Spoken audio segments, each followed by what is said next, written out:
Guys, ഞങ്ങൾ ജയ്പൂരിൽ നിന്ന് ട്രെയിൻ കയറി നേരെ അയോധ്യയിലെത്തി. അപ്പം നല്ല യാത്രാക്ഷീണമുള്ളതുകൊണ്ട് വൈകുന്നേരം വരെ കിടന്നുറങ്ങിയിട്ട് സന്ധ്യ ആയപ്പോഴാണ് ഞങ്ങൾ അയോധ്യ രാമക്ഷേത്രത്തിലേക്ക് പുറപ്പെട്ടത്. ഇത് കണ്ടോ, ഇത് അയോധ്യ രാമക്ഷേത്രത്തിൻ്റെ അടുത്തുള്ള വേറൊരു സ്ഥലമാണ്.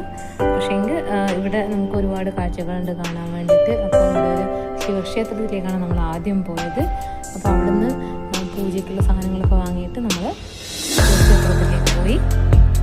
ഇവിടെയൊക്കെ നല്ല തിരക്കാട്ടോ. അപ്പോൾ ഇതാണ് ആ ശിവക്ഷേത്രം.